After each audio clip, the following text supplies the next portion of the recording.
सखी सहेली।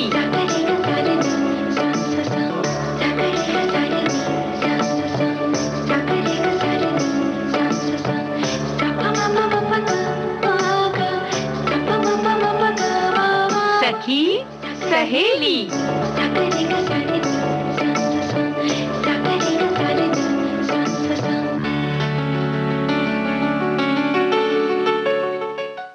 सभी सखियों सहेलियों को आकांक्षा सिंह और आरती श्रीवास्तव का नमस्कार। आरती, तो सबसे पहले तो बता देते हैं कि आज हमारे पिटारे में क्या क्या है। बिल्कुल बता देते हैं। आज अंतर्राष्ट्रीय आपदा न्यूनीकरण दिवस है, तो उस विषय में थोड़ी हम जानकारी बांटेंगे अपने श्रोताओं के साथ। और स्वतंत्रता सेनानी जो महिला रही हैं, बेगम हजरत महल के बारे में हम बताएंगे कुछ जानकारी। और साथ ही साथ धारावाहिक नेत्री के अंतर्गत आज हम सुनेंगे बोलनगीर उड़ीसा से सांसद संगीता कुमारी सिंह देव से शाइना एनसी की बातचीत। भाई ये सब तो हम सुनेंगे आगे चलकर, लेकिन सबसे पहले हमारे सभी श्रोताओं को, सभी सखियों को, आरती आपको विविध भारती परिवार की ओर से दुर्गाष्टमी की ढेर सारी शुभकामनाएं।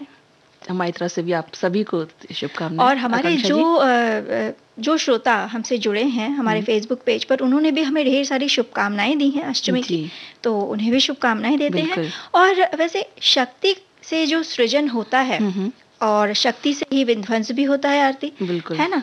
वेदों का कहना है कि शक्ति से ही ये ब्रह्मांड जो है वो चलायमान है। शरीर या मन की शक्ति, मन में जो शक्ति ही है जो जीवन को एक तरह से चलाती है, आगे बढ़ने की प्रेरणा देती है। और शक्ति के ही बल पर हम संसार में अपना अस्तित्व बनाए हुए हैं। शक्ति जो है वो ब्रह्मांड की ऊर्जा है और इस शक्ति को न जाने कितने नामों से, न जाने कितने रूपों में हम सदियों से पूजते आए हैं। ये धरा साक्षात माँ है, शक्ति स्वरूपा है, हमारी जीवनदायिनी है। दुर्गा एक नहीं बल्कि अनेक रूपों में हमारे सामने है, बस हमने उसे अनेक रूपों में पहचानना नहीं सीखा शायद। बिल्कुल। और देवी की आराधना करते हुए देवता उनसे रूप, यश और विजय की याचना करते हैं। रूपम देहि, जयम देहि, यशो देहि, द्विषो जहि। विभिन्न देवताओं की सम्मिलित शक्ति से दुर्गा का पैदा होना हमें इस बात की प्रेरणा देता है कि समवेत शक्ति से, यानी अगर हम मिल के काम करते हैं तो उस शक्ति से बड़ी आसुरी शक्ति अथवा संकट पर विजय पाई जा सकती है। माँ दुर्गा की अनेक कथाओं का मनन करने के बाद हमें यही शिक्षा मिलती है कि कोई जो अपनी सोई हुई शक्ति को हम अगर नहीं जगा रहे तो हम कुछ नहीं कर सकते। तो हमें उसको जगाना, उसे जागृत करना बहुत जरूरी है, तभी हम किसी भी महत्वपूर्ण काम में सफलता पा सकते हैं। और निष्क्रियता हमारी इंद्रियों को प्रभावित करके मधु कैटभ जैसी आत्मघाती पार्श्विक शक्तियों को जन्म देती है, जिसका संहार सद्बुद्धि के शास्त्र के बिना असंभव है। बिल्कुल। तो 9 दुर्गा की 9 शक्तियां मिलकर जब आसुरी शक्तियों पर प्रहार करेंगी तो एक तरह से जो सफलता है, जो विजय है, वो हमें अवश्य मिलेगी। बिल्कुल। और आज महाअष्टमी के दिन माता महागौरी से हम यही प्रार्थना करते हैं कि संसार में मानव, जीव जंतु सभी को अपने आशीर्वाद से अभिसिंचित करें। इस महाअष्टमी के पावन पर्व पर माता महागौरी देश में और सभी के जीवन में सुख, शांति और समृद्धि लेकर आएं। बिल्कुल। और जाते जाते एक कहेंगे कि या देवी सर्वभूतेषु समृद्धि रूपेण संस्थिता, नमस्तस्यै नमस्तस्यै नमस्तस्यै नमो नमः।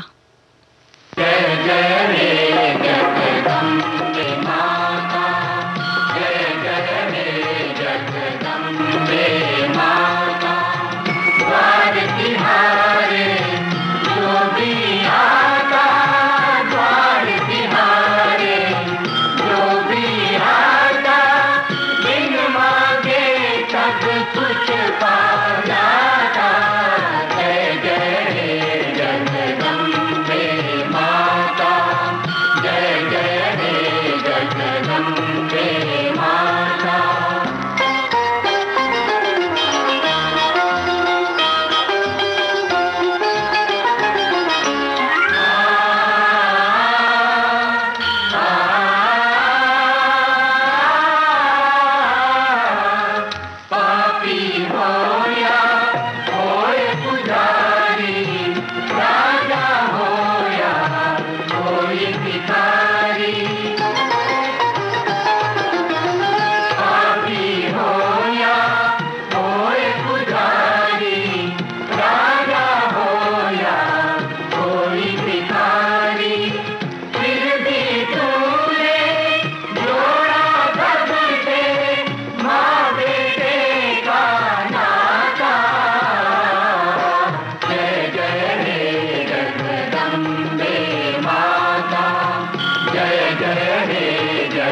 जी।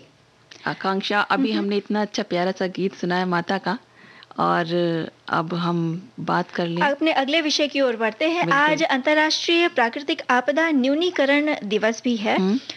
हर साल 13 अक्टूबर को प्राकृतिक आपदा के बारे में जागरूकता फैलाने और इस संकट को प्रबंधित करने के जो विभिन्न तरीके होते हैं, इसके बारे में जागरूकता फैलाने के लिए ये दिवस मनाया जाता है। वैसे आरती, जो प्राकृतिक आपदा है उस पे तो किसी का वश रहता नहीं, वो कभी भी बिना बताए आ सकती है।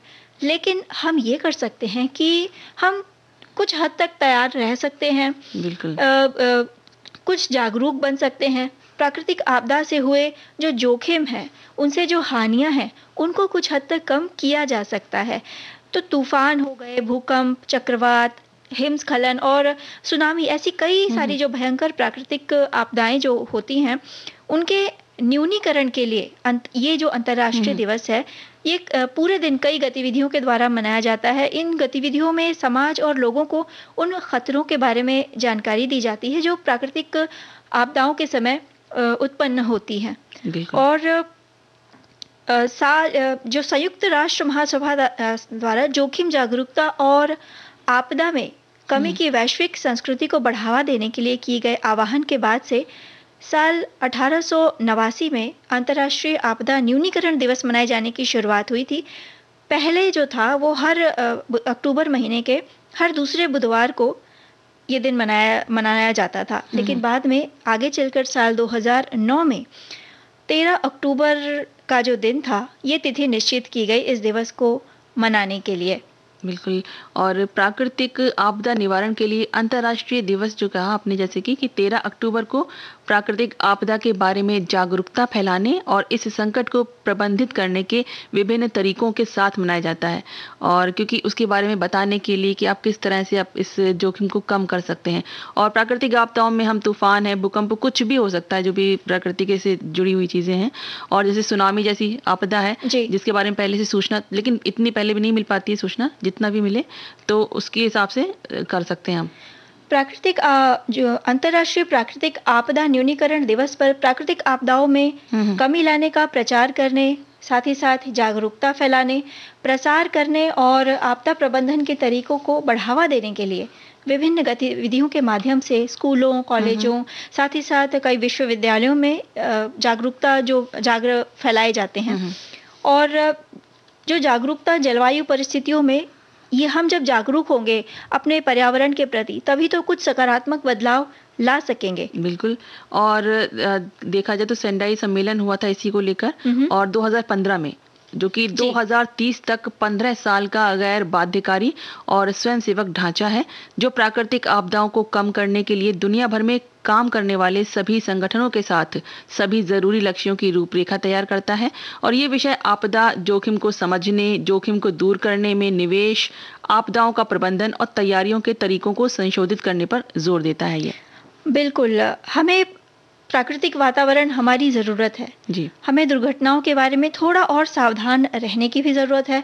इसे मानव निर्मित या जो दुर्घटनाएं हैं वो जब प्राकृतिक होती हैं तो उन पर हमारा बस नहीं चलता, लेकिन एक उचित आपदा प्रबंधन मानव जाति के बने सबसे महत्वपूर्ण कार्यों में से एक है। यदि हम सफलतापूर्वक एक आदर्श वैज्ञानिक प्रबंधन की योजना तैयार करते हैं तो जो आपदा का जो प्रभाव है उसके द्वारा हो रही जो हानियां हैं, उसके प्रभाव को हम कहीं ना कहीं कम तो कर ही सकते हैं। बिल्कुल।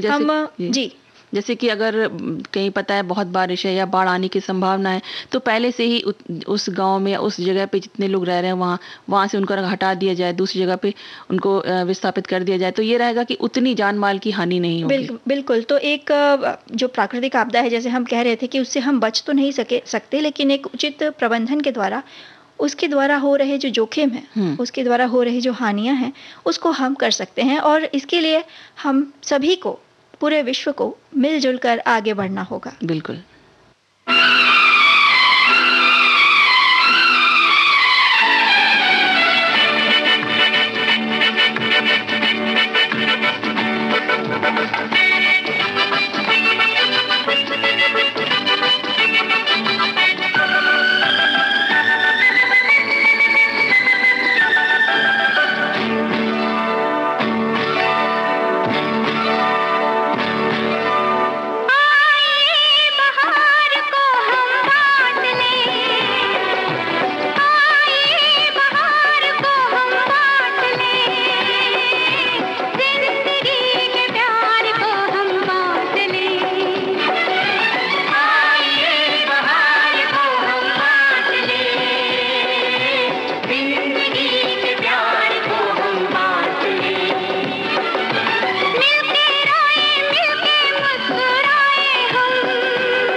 आरती, इसी तरह हंसी खुशी सुख दुख बांटते हुए हम आगे चलें और इस गीत के बाद कार्यक्रम में भी हम आगे चलते हैं और धारावाहिक नेत्री के अंतर्गत आज सुनते हैं बोलनगीर उड़ीसा से सांसद संगीता कुमारी सिंह देव से शायना एनसी की बातचीत।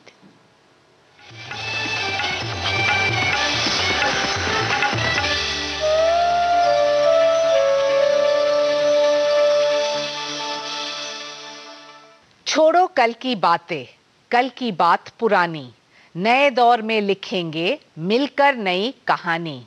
इस सदाबहार गाने के बोल आज भारत में महिलाओं पर सटीक बैठती है। भारत नए दौर से गुजर रहा है और महिलाएं इस नई दौर की सबसे अहम किरदार बनकर उभर रही हैं। महिलाओं ने देश दुनिया में अपनी बराबरी की जगह बनाने में कोई कसर नहीं रखी है। ऐसे ही वीरांगनाओं की जीवन पर आधारित है हमारा खास कार्यक्रम नेत्री, महिला सांसद और उनकी कहानियां।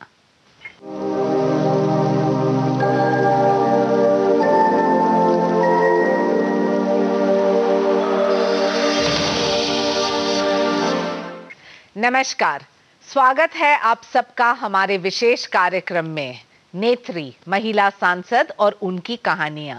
मैं हूं शायना एनसी और आज हमारे साथ मौजूद है संगीता कुमारी सिंह देव जी, जो बोलांगीर उड़ीसा की लोकसभा सांसद है। बहुत स्वागत है आपका। धन्यवाद। चर्चा शुरू करने से पहले उनकी जीवन के अब तक के सफर का एक झलक। संगीता कुमारी सिंह देव का जन्म 3 दिसंबर 1961 को दिल्ली में हुआ। उन्होंने राजनीति शास्त्र में बीए ऑनर्स और इलेक्ट्रॉनिक्स एवं टेलीकम्युनिकेशन इंजीनियर संस्थान से अपनी शिक्षा दिल्ली से ही पूरी की। संगीता कुमारी सिंह देव की शादी श्री कनक वर्धन सिंह देव से 15 अक्टूबर 1985 को हुई, जो कि खुद एक राजनेता हैं और राजघराने से ताल्लुक रखते हैं। संगीता कुमारी सिंह देव 1992 से 95 तक म्युनिसिपल काउंसिल की अध्यक्ष रहीं। 1998 में वो 12वीं लोकसभा के लिए निर्वाचित हुईं। संगीता कुमारी सिंह देव कई समितियों की सदस्य भी हैं, उन्होंने 2019 के लोकसभा चुनाव में ओडिशा के बलांगीर से चुनाव जीता और संसद पहुंचे। तो उन्हीं से जानते हैं उनकी इस यात्रा की कुछ दिलचस्प बातें। नमस्कार संगीता जी। नमस्कार शाइना जी। तो राजस्थान की बेटी, उड़ीसा की बहू और 4 बार सांसद में चुन के आना, क्या रहा है ये सफर? सबसे पहले तो मैं ये कहना चाहती हूँ कि मैं अपने आप को बहुत भाग्यवान मानती हूँ। मेरी शादी हुई एक प्रसिद्ध राजनीतिक परिवार में उड़ीसा में, और मेरे दादा ससुर पहली लोकसभा में सांसद थे, उसके बाद उड़ीसा के मुख्यमंत्री रहे, फिर मेरे ससुर भी 6th and 7th लोकसभा में एमपी थे। उसके बाद मैं तीसरी पीढ़ी हूँ जो पार्लियामेंट में सांसद हिसाब से हूँ। तो ये बहुत सौभाग्य की बात है, और सौभाग्य के साथ जिम्मेदारी की बहुत बात है, क्योंकि जब मैं यहाँ एक सांसद के रूप में आई हूँ तो मैं अपने निर्वाचन क्षेत्र को, अपने राज्य को, अपने आप को और अपने परिवार को रिप्रेजेंट करती हूँ जी। तो ये एक बहुत रिस्पॉन्सिबिलिटी का एक पोस्ट मिला है मुझे, और मैं सोचती हूँ इसको मैं जितने अच्छी तरह निभा पाऊँ उसी हिसाब से मैं ज़रूर निभाऊंगी। लेकिन एक राजघराने से आना जी, उसके साथ साथ एक जिम्मेदारी भी बनती है, और एक महिला होने के नाते क्या आपका ये एक किरदार ज्यादा कठिन था? असल में राजनीति मेरे एजेंडा में कभी नहीं था जी। मैं लॉ पढ़ना चाह रही थी, लेकिन जब उस टाइम मेरे ससुर उन्होंने सजेस्ट किया, राजमाता विजय राजे सिंधिया जी भी आई थी मेरे फादर इन लॉ के इलेक्शन के लिए, और उन्होंने भी, अडवाणी जी भी आए थे हमको पार्टी में शामिल करने के लिए, और उन लोगों ने मेरे को बोला कि तुम्हें राजनीति में आना चाहिए, क्योंकि अभी हम अच्छी लेडी कैंडिडेट्स को भी ढूंढ रहे हैं। तो उनके आशीर्वाद से मैं राजनीति में प्रवेश करी। मैं बिल्कुल इसमें इंटरेस्टेड नहीं थी, उन्होंने बहुत कन्विंस किया, और इतने बड़े बड़े लोग, जब उनका आदेश था तो मुझे मानना पड़ा। और मैं सोचती हूँ कि the difference between law and politics is that there I would have been sort of practicing law, और यहाँ पार्लियामेंट में हम लॉ बना रहे हैं, तो मेरा कुछ ना कुछ connection with my favourite subject रहा। तो मैं भी खुश थी, और अब सांसद बनने के बाद तो जब आप सांसद में कोई बिल के ऊपर भाषण देने वाले हैं या कोई निर्णय लेने वाले हैं, तो आपका रिसर्च कैसे करते हैं? देखिए, मैं ज़्यादातर अपने आप रिसर्च करना चाहती हूँ, क्योंकि उसको पेश करने में फिर अपना एक जो इंटरनल अंडरस्टैंडिंग, आप उसको प्रेजेंट कैसे करना चाहते हैं वो रहता है। बट हैविंग सेड दैट, उसके साथ साथ कुछ रिसर्च टीम को भी मैं रखती हूँ जो मेरे को हेल्प करते हैं, और उसके बाद एक उसको साथ सारा कुछ बैठा के। संगीता जी, आपको मौका मिला अटल बिहारी वाजपेयी जी के साथ भी काम की, हाल ही में मोदी जी के साथ, क्या फर्क रहा है तब और अब? मैं बहुत लोगों को ये बात कहती हूँ कि I find my self so lucky कि मैं सोचती हूँ कि इंडियन पॉलिटिक्स के 2 बिगेस्ट लीडर्स, एंड मैं तो I would say Modi ji is not a simple leader, he is a phenomena, और उनके साथ पार्लियामेंट में इस समय सांसद रहना तो एक परम सौभाग्य की बात है। वाजपेयी जी का जो काम अधूरा रह गया था वो मोदी जी आगे ले जा रहे हैं, और बहुत सुंदर तरीके से आगे ले जा रहे हैं, और देश में इतना काम हो रहा है पिछड़े वर्गों के लिए, महिलाओं के लिए, सबके लिए, युवाओं के लिए, और आज राजनीति में एक अलग ही मजा है मोदी जी के प्रधानमंत्री होने के समय में। संगीता जी, आप हमें बताएं कि आपके जो कंस्टिट्यूएंट्स हैं और उड़ीसा में कौन से ऐसे मुद्दे हैं जिनमें आपका योगदान रहा है और जो आप कर सके इन 4 टर्म्स में। देखिए, मैं पहली बार पार्लियामेंट को आई 1998 में, और उस समय मेरी निर्वाचन मंडली पिछड़ी हुई, अभी भी एस्पिरेशनल डिस्ट्रिक्ट है, it is still backward area, पर उस टाइम तो बिल्कुल ही मतलब रोड रास्ता ठीक नहीं था, पानी की पीने की पानी की सुविधा नहीं थी, एग्रीकल्चर खेती के लिए भी पानी की सुविधा नहीं थी, और अनेक प्रकार की प्रॉब्लम्स थी उस समय। और उस समय वाजपेयी जी के ये प्रधानमंत्री ग्राम सड़क योजना, स्वजल धारा योजना, इन्होंने मतलब इतना परिवर्तन लाए ये योजनाएं कि उस समय जो 4 व्हील ड्राइव की जीप के बिना हम सड़क में गाड़ी में जा ही नहीं सकते थे, और आज हम लोग अच्छी गाड़ियों में भी जा सकते हैं। तो बहुत ही मेटामॉर्फोसिस हुआ मेरी कॉन्स्टिट्यूएंसी में, और मैं बहुत प्राउडली ये कह सकती हूँ कि एक महिला सांसद होने के बावजूद उस समय the highest application of this yojana, प्रधानमंत्री ग्राम सड़क योजना, and expenditure was done in Bolangir in my constituency. उसके बाद जो मोबाइल टावर्स का इंट्रोडक्शन हुआ BSNL में, वो भी सबसे हाईएस्ट मोबाइल टावर्स मेरी निर्वाचन क्षेत्र में थे, और हमने बहुत सी ट्रेन चलाई, ट्रेनों का कनेक्टिविटी करवाया जो लोगों के लॉन्ग स्टैंडिंग डिमांड्स थे, 4-5 नेशनल हाईवे डिक्लेयर करवाए, और SHG महिलाओं के लिए, आई मीन मेरा एक बहुत पैशन है women and children, empowerment of women, महिला सशक्तिकरण और बच्चों की अच्छी देख रेख, ये हाँ परवरिश, ये मेरा एक पैशन है। मैं खुद भी एक नानी हूँ और माँ हूँ, अविक है कि मेरे एक ये बहुत फेवरेट सब्जेक्ट रहा, और SHG ग्रुप्स के लिए मैंने बहुत काम किया, सबके लिए मैंने कम्युनिटी सेंटर्स पर महिलाओं के साथ बहुत closely poverty alleviation, family planning, health care,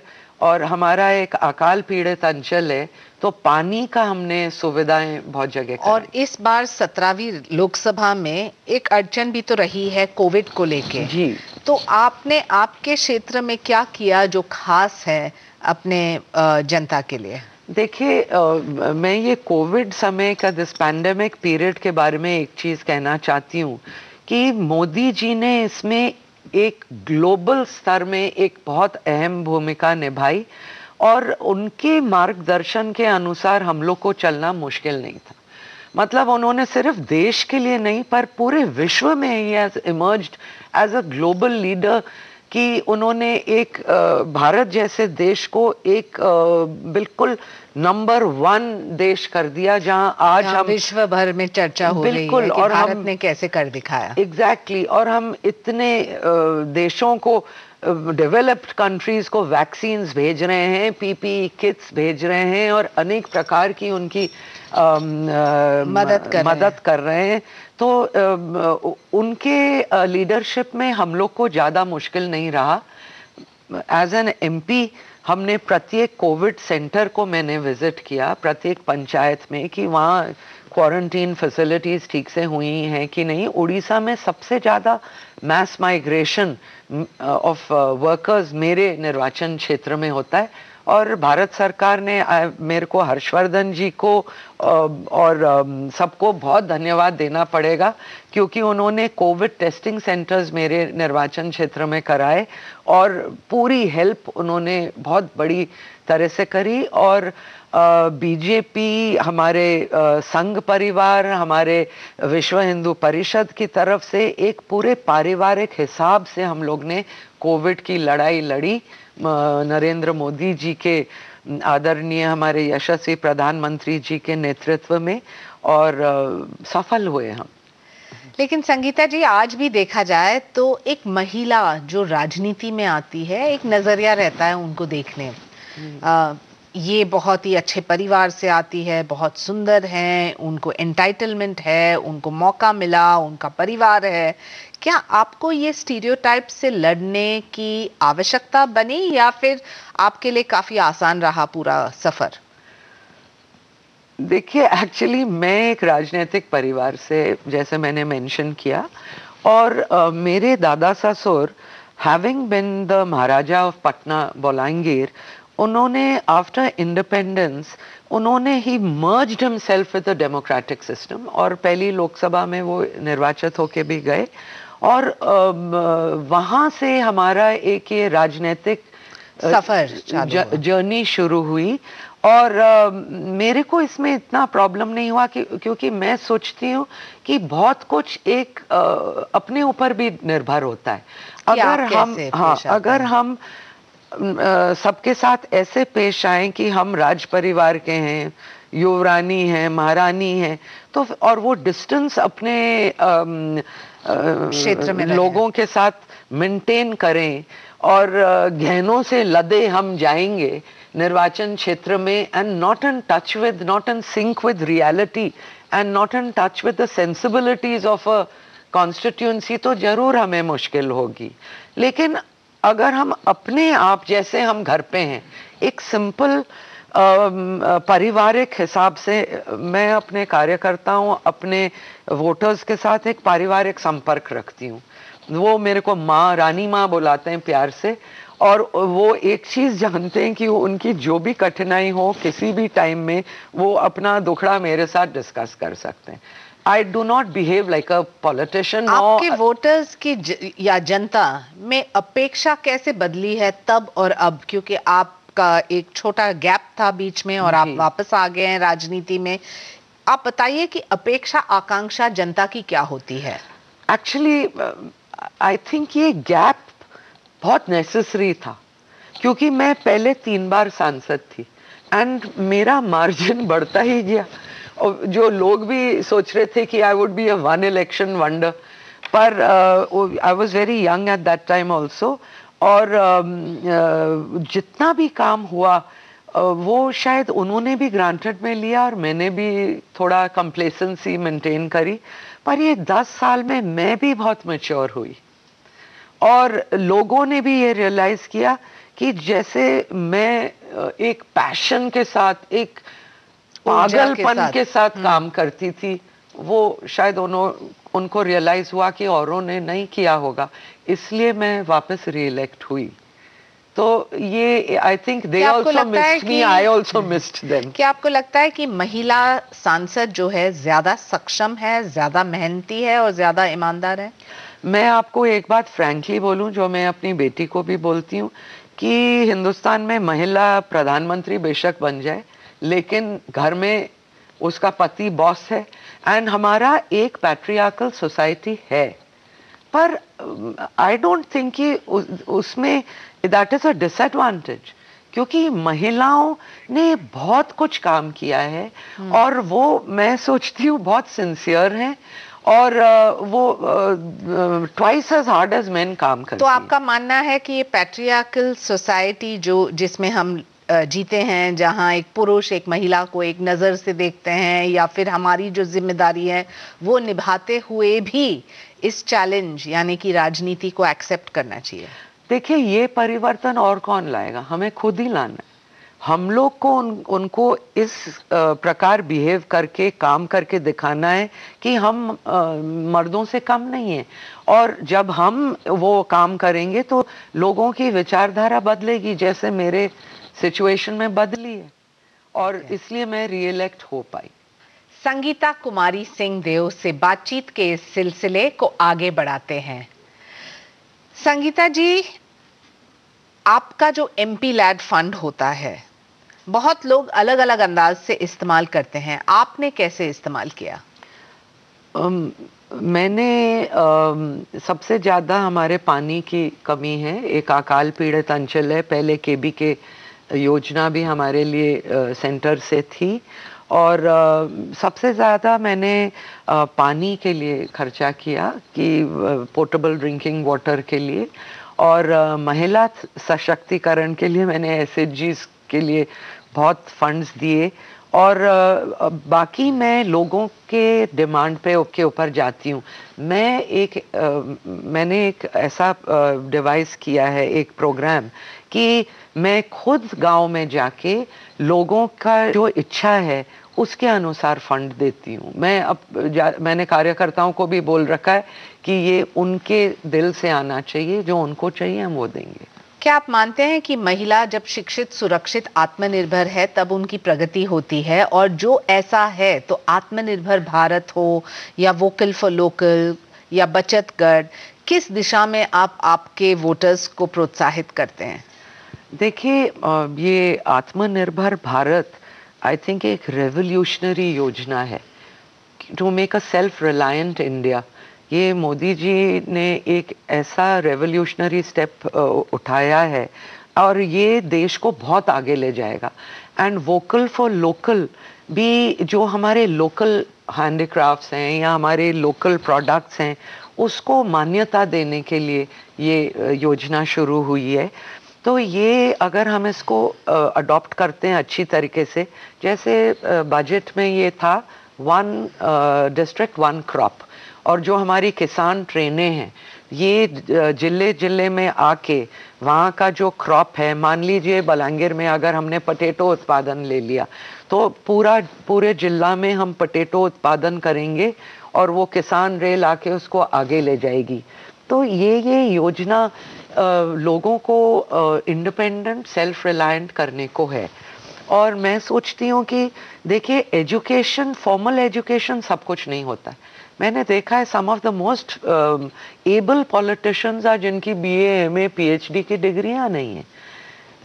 एक मोटिवेशन होना चाहिए, एक दिल में वो विल एंड इंक्लिनेशन होना चाहिए, और राजनीतिक इच्छा शक्ति, समाज सेवा, लोगों की सेवा करने को, वो आपको बहुत आगे ले जाए। क्या आपको लगता है कि आपके क्षेत्र में लोग फार्म बिल को समझ पाए हैं या वो गुमराह हो रहे हैं?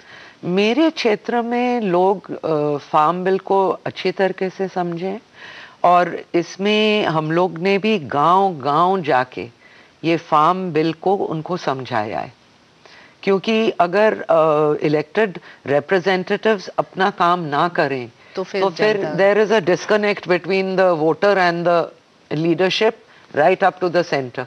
तो ये पार्टी के तरफ से भी एक बहुत सुंदर ये हमें प्रोग्राम मिला कि एवरी इलेक्टेड रिप्रेजेंटेटिव, मेरे आई एम लकी कि मेरे 2 जिले हैं और दोनों ही जिलों में हमारा पूरा मेजॉरिटी का जिला परिषद प्रेसिडेंट्स हैं, अध्यक्षा लोग हैं, दोनों लेडीज़ हैं। तो हमने एक टीम बनाई और हमारे जो इलेक्टेड MLA हैं, मेरे पति भी 5 बार इलेक्टेड MLA रहे हैं उड़ीसा में, उन्होंने मंत्री भी रह चुके हैं, भाजपा के राज्य सभापति रह चुके हैं, उड़ीसा असेंबली में लेजिस्लेटिव पार्टी लीडर रह चुके हैं। और तो हम दोनों ने मिलके गांव-गांव जाके फार्म बिल को हमने समझाया और लोग बहुत खुश हैं उसको लेके। संगीता जी, आपके जो दर्शक इस कार्यक्रम को देख रहे हैं, आप उनको उड़िया में क्या कहना चाहते हैं? बलांगीर एवं सोनपुर जिलार समस्त भाई भणी मान को मोर नमस्कार। मुई समस्त को कहबार पाई चाहे कि आज रो प्रोग्राम आपण माने देखुन आपण को फीडबैक मते देबे कि नेक्स्ट टाइम आमे केन प्रकार जिला रो काम, निर्वाचन मंडली रो काम को आके आओ भल हिसाब रे करी पारमु। एतकी मोर समस्तों को विनम्र निवेदन। जय भारत। जब संगीता जी राजनीतिक क्षेत्र में नहीं है तो आपका फेवरेट हॉबी क्या है? I love reading and by God's grace मेरे को लोगों के साथ इंटरेक्शन बहुत पसंद है, तो मैं बहुत बातें करती हूँ और मेरे इसलिए निर्वाचन क्षेत्र वाले लोग भी बहुत खुश हैं। वो मेरे को एक माँ की तरह देखते हैं। बहुत सी चीज़ें जो मेरे हस्बैंड को नहीं बोल सकते वो मेरे को आके अपना सुख दुख बोलते हैं। तो I spend a lot of time with them, not only politically. मैं सोचती हूँ कार्यकर्ता और वोटर के साथ एक पारिवारिक कनेक्ट होना चाहिए। देखिए, आप लोग सब जानते हैं कि आजकल राजनीति कैसे हो गई, क्रिमिनलाइजेशन ऑफ पॉलिटिक्स हो रहा है। अनाप शनाप पैसा खर्चा होता है, आप उसको कैसे कॉम्बैट करोगे? एक पारिवारिक संपर्क रख के और एक स्नेह ममता अगर आप और वोटर के बीच में और कार्यकर्ता और आपके बीच में है तो वो कहीं नहीं जाएंगे। कितना कठिन है महिलाओं के लिए राजनीति में? सफल होना एक बात होती है, लेकिन हमने देखा है कि जब भी कोई पार्टी टिकट डिस्ट्रीब्यूशन दे रहे हैं तो वो सीट मिलती है महिला को जो सबसे कठिन है, या फिर ये कहा जाता है कि वो तो नहीं जीत पाती है, या फिर ये कहा जाता है कि वो किसी की बेटी है या बहू है या कोई है तो इस वजह से उनको टिकट मिलता है। तो ये संघर्ष कब तक आपको सहना पड़ेगा? देखिए, मैं अपनी एक्सपीरियंस की बात बोल रही हूँ। मेरे को ऐसा नहीं हुआ क्योंकि मैं 32 साल से मेरे पति मेरे ये आपका सौभाग्य है। लेकिन वो महिला जो आज इस कार्यक्रम को देख रहे हैं और आपसे प्रेरणा लेना चाहते हैं, तो आप उनको क्या संदेश देंगे? देखिए, I don't think this is so much a gender issue, a lot depends on one self also. अपने ऊपर भी बहुत चीजें डिपेंड करती हैं कि हम अपने आप को किस तरह से प्रोजेक्ट करते हैं। देखिए, आज का पूरा माहौल एक मार्केटिंग एंड पब्लिक परसेप्शन का है। यू नो, आपको अपने आप को इस हिसाब से प्रोजेक्ट भी करना है, एंड आई डोंट से कि एक्ट करना है, वो अंदर से आनी चाहिए बात। लेकिन उसके लिए आपको मौका की आवश्यकता है। हाँ, मौका की आवश्यकता है, और इसलिए मैं सोचती हूँ कि मैं आप पर्सनली बोलती हूँ कि मैं महिलाओं को बहुत हेल्प करती हूँ। मेरी दोनों जिला परिषद अध्यक्षाएं महिलाएं हैं, जहाँ सीटें आपको तो मालूम है 73rd 74th अमेंडमेंट के बाद ये पंचायती राज इंस्टीट्यूशंस में महिलाओं के लिए सीट रिजर्व्ड हैं, वो एमएलए और एमपीज के लिए नहीं है। और मैं मेरे नॉमिनीज में आपको बताती हूँ, मेरे बलांगीर जो म्यूनिसिपैलिटी है, मैंने 18 महिला नॉमिनीज दी हैं, और हमारा महिला मोर्चा इतना सिंसियर, इतना स्ट्रांग है। अपने लिए मैं बोलती हूँ, I will give them every opportunity. क्या आप मानते हैं कि जनरली महिला का समर्थन करती है? बहुत बार नहीं। मैं I can't be a hypocrite, मैं झूठ नहीं बोलूंगी। मैं जानती हूँ कि बहुत बार महिलाएं अच्छी महिलाओं को आगे बढ़ने नहीं देती हैं, वो क्या खतरा समझती हैं उनको। पर मैं अपनी बात तक सीमित रहती हूँ कि मैं महिलाओं को बहुत प्रमोट करती हूँ। अंत में आपका जो संदेश है, खास तौर से युवाओं और और सोच रहे हैं कि राजनीति ना ये एक नकारात्मक करियर पाथ है, और जब भी आप कोई राजनेता को देखते हैं तो इस दृष्टि से देखते हैं कि भ्रष्ट होगा या फिर कोई और करियर पाथ में सक्षम नहीं, इसलिए राजनीति में आए, तो आप क्या संदेश देंगे? आपने बिल्कुल सही बोला कि राजनीति एक इजी फील्ड नहीं है। सबसे पहले आपको 24/7 365 डेज कमिटेड होना पड़ा, और बहुत आपको त्याग करना पड़ेगा इसमें। जो लोगों का पब्लिक परसेप्शन है कि ये एक बहुत ग्लैमरस फील्ड है, क्योंकि देखिए संसद पहुंचने के बाद भी इट इज़ नॉट इजी। संसद जब चलता है उस टाइम भी हमारा एक बहुत हेक्टिक शेड्यूल रहता है, और जब पार्लियामेंट सेशन में नहीं है, क्षेत्र में जाके हमें बहुत काम करना पड़ता है। मैं आज के युवाओं और महिलाओं को यही बोलूँगी कि देखिए, we need good educated people in politics. अगर आप ये लाइन को नहीं चुनेंगे तो देश का लॉस है।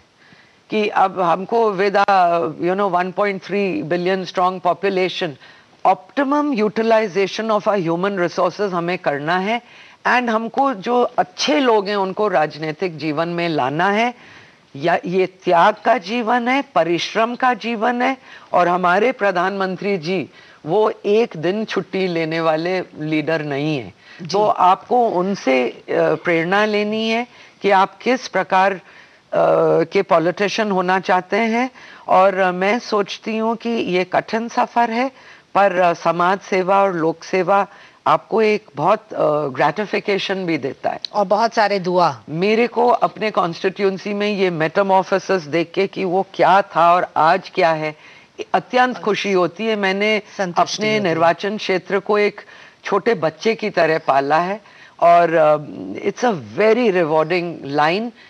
और आपके ऊपर डिपेंड करता है आप अपने आप को कैसे प्रोजेक्ट करते हैं और किस प्रकार की राजनीति करना चाहते हैं। संगीता कुमारी सिंह देव की कहानी आम महिलाओं को जीवन में आगे बढ़ने की प्रेरणा देती है। आज समाज में महिलाओं के प्रति सोच बदलने की जरूरत है, तभी हमारा देश सही मायने में शक्तिशाली और विकसित देश बन पाएगा। आज शो में बस इतना ही, फिर मिलेंगे किसी और महिला सांसद से और जानेंगे उनकी जीवन से जुड़ी दिलचस्प कहानी। मुझे अनुमति दे, नमस्कार।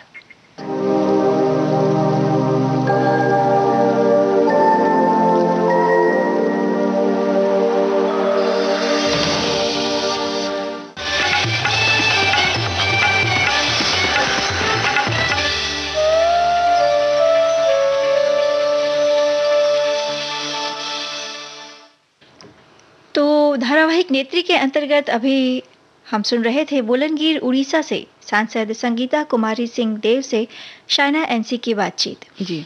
और आरती, सपने तो सभी देखते हैं लगभग, है ना, लेकिन ऐसे बहुत कम लोग होते हैं जो सपने अपने लिए नहीं देखते, दूसरों के लिए देखते हैं और कोशिश करते हैं कि जो दूसरों के जो सपने हैं वो पूरा करें। तेरे लिए ही 7 रंग के सपने चुने, सपने सुरीले सपने, मैंने तेरे लिए ही 7 रंग के सपने चुने, सपने सुरीले सपने, कुछ हंसते कुछ गम के, तेरी आंखों के साए चुराए रसी यादों ने, ओ मैंने तेरे लिए ही 7 रंग के सपने चुने, सपने सुरीले सपने।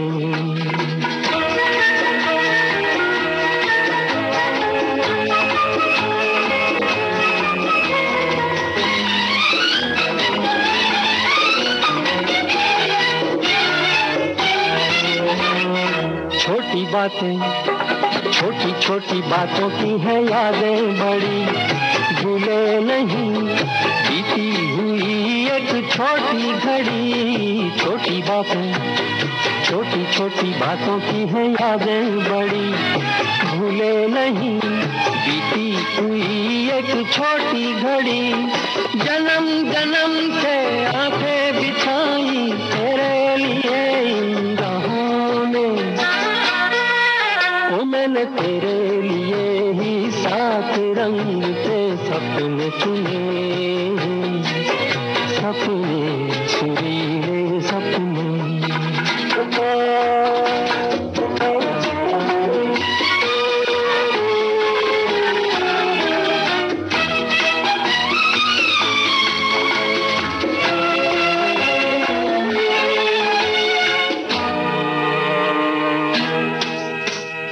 रूठी रातें रूठी हुई रातों को मनाया कभी तेरे लिए, मीठी सुबह को बुलाया कभी, रूठी रातें रूठी हुई रातों को मनाया कभी तेरे लिए, मीठी सुबह को बुलाया कभी, तेरे बिना भी तेरे लिए ही दिए जलाए हमने, ओ मैंने तेरे लिए ही 7 रंग के सपने चुने, सपने सुरीले सपने।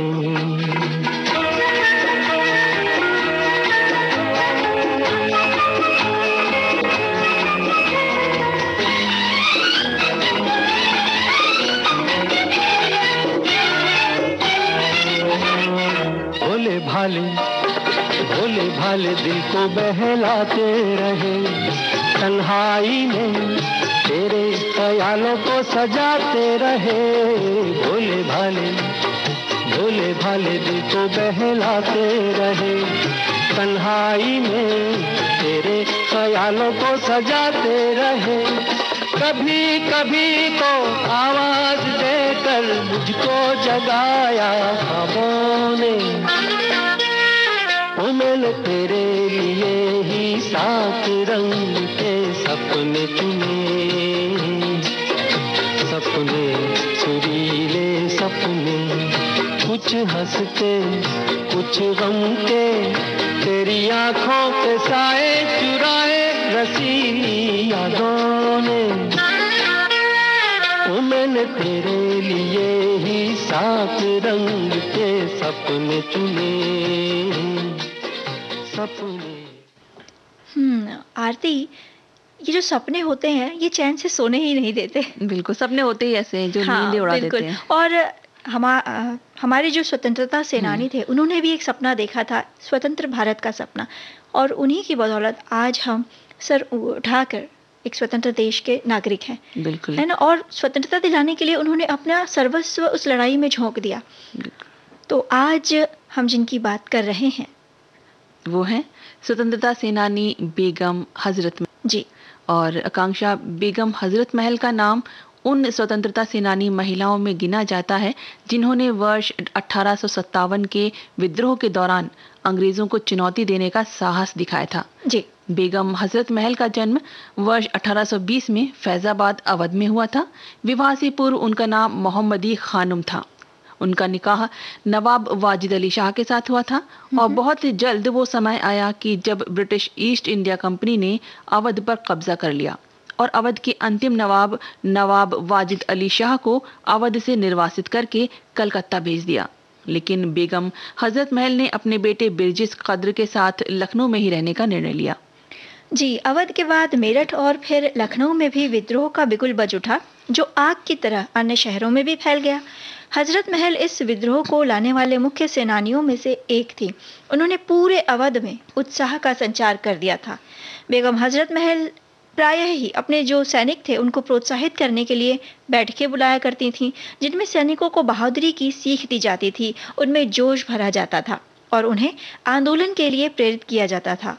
बेगम ने आंदोलन के लिए निर्देश पत्र लिखे और कहा जाता है कि फरवरी 1858 में वो एक हाथी पर सवार होकर युद्ध के मैदान में पहुंच गई थी। समय समय पर बेगम और उनके सहयोगी अंग्रेजी सरकार के कब्जे वाले क्षेत्र आलमबाग पर हमले करते रहते थे, लेकिन अंग्रेजों के सैन्य बल के आगे उन्हें नाकाम होना पड़ता था। मार्च महीने का समय था जब अंग्रेजों ने सर कॉलिन कैम्पबेल और नेपाल के महाराजा जंग बहादुर ने नेतृत्व में लखनऊ के खिलाफ जंगी कार्यवाही की शुरुआत की। बिल्कुल, और बेगम हजरत महल प्रायः अपने सैनिकों को प्रोत्साहित करने के लिए बैठकें तो बुलाती थी, जिनमें उनको बहादुरी की सीख भी दी जाती थी। और हम जो बात कर रहे थे, इसी कार्रवाई के चलते मार्च 1858 में मूसाबाग, चारबाग और केसरबाग पर अंग्रेजों का कब्जा हो गया। परिस्थितियां विपरीत थी। ऐसे में बेगम अपने जो उनके सरदार थे, उनके चाहने वाले थे, फॉलोअर्स थे, और उनके साथ और बेटे बिरजिस कद्र और नाना साहिब के साथ नेपाल चली गईं। बिल्कुल, और नेपाली अधिकारियों और विद्रोहियों को शरण देने में जो नेपाली अधिकारी थे उनको डर लग रहा था, वो हिचकिचा रहे थे कि वो किस तरीके से विद्रोहियों को शरण दें, ऐसा ना हो कि उनके ऊपर कुछ इस बात के इल्जाम आ जाए। लेकिन बाद में नेपाली अधिकारियों ने अपना निर्णय बदल लिया और बेगम को इस शर्त पर शरण दी कि वो विद्रोही नेताओं के साथ या भारत के लोगों के साथ कोई संपर्क नहीं रखेंगी।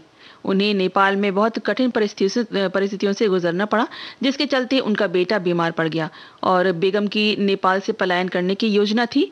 इसी दौरान अंग्रेजों ने घोषणा कर दी कि विद्रोहियों और उनके नेताओं को सरकार के विरुद्ध साजिश करने के इल्जाम में खुद को सरकार के सामने पेश करना पड़ेगा। बिल्कुल, और साथ ही साथ ये भी कहा गया कि जिन विद्रोहियों ने ब्रिटिश अधिकारियों की हत्या नहीं की थी उन्हें बख्शा जाएगा।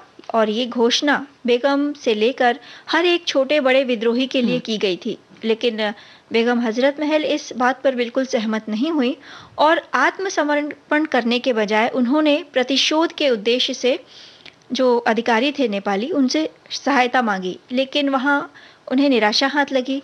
ब्रिटिश अधिकारियों द्वारा पेश की गई इन शर्तों के बावजूद कि बेगम हजरत महल के प्रति वो सभी लिहाज दिखाए जाएंगे जो उनसे एक महिला और एक राज परिवार की सदस्य होने के रूप में अनुकूल हैं, लेकिन बेगम हजरत तब भी अपने निर्णय पर अडिग रहीं और उन्होंने आत्मसमर्पण नहीं किया। बिल्कुल। और बेगम हजरत महल ने एक घोषणा करते हुए लोगों को भी अंग्रेजों की बातों में न आने की चेतावनी दी थी जी। और अंततः लेकिन अंग्रेज जो थे वो वर्ष 1857 के विद्रोह का दमन करने में कामयाब हो गए। बेगम ने वर्ष 1877 में भारत आने की, वापस अपने देश आने की बहुत कोशिश की, लेकिन अंग्रेजों ने घोषणा कर दी कि ब्रिटिश भारत में प्रवेश करने के लिए बेगम हजरत महल या उनके बेटे बिरजिस कद्र के किसी भी अनुरोध पर विचार नहीं किया जाएगा। तमाम कोशिशों के बावजूद बेगम हजरत महल कभी भारत वापस नहीं आ सकी और वर्ष 1879 में एक महान आंदोलन की सेनानी बेगम हजरत महल की मृत्यु नेपाल में ही हुई और नेपाल की राजधानी काठमांडू में बेगम हजरत महल की कब्र बनी हुई है। अदम्य साहस और कभी हार न मानने वाली बेगम हजरत महल अंग्रेजों के विरुद्ध पहली बार स्वतंत्रता की राह की एक लंबी लड़ाई का बिगुल बजाने वाली साहसी स्वतंत्रता सेनानी के रूप में सदा के लिए इतिहास के पन्नों में दर्ज हो गई। बेगम हजरत महल के इसी साहस और देश के प्रति समर्पण की भावना को सम्मानित करते हुए भारत सरकार ने 10 मई साल 1984 में सम्मान के रूप में उन पर एक डाक टिकट भी प्रकाशित किया। लब पे आती है दुआ बन के तमन्ना मेरी, जिंदगी शम्मा की सूरत हो खुदाया मेरी।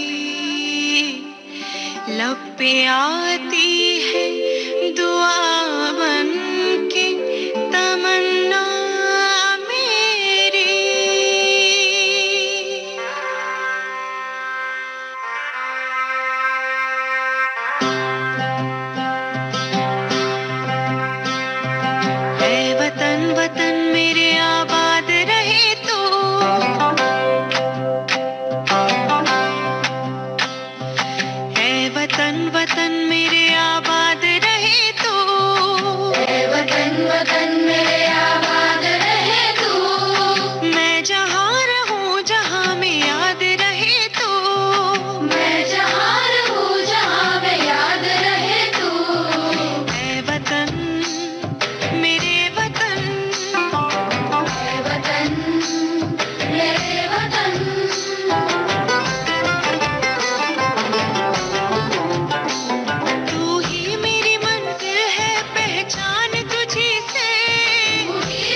अभी कितना प्यारा, मतलब जब ये देशभक्ति के जो गीत होते हैं ना, वो सुनते हैं तो एकदम रोंगटे खड़े हो जाते हैं। बिल्कुल। और हमारे जो श्रोता, जो साथी, जो सखियां हमें सुन रहे हैं, हमारे जो सोशल मीडिया प्लेटफॉर्म है उस पर उन्होंने महाअष्टमी की हमें शुभकामनाएं तो दी है, साथ ही साथ ये भी कह रहे हैं वो कि शुभ होगी जब महाअष्टमी, जब तुम परवाह और इज्जत करोगे अपने घर की लक्ष्मी की।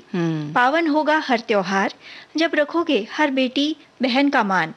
और धन्य होगा हमारा समाज, जब करोगे बेटी पढ़ाओ बेटी बचाओ का आगाज। बहुत अच्छी बात कही इन्होंने।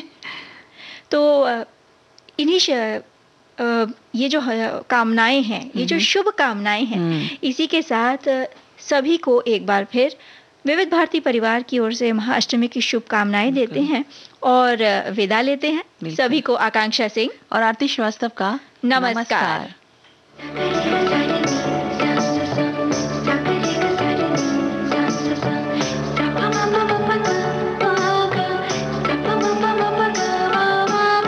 सखी सहेली।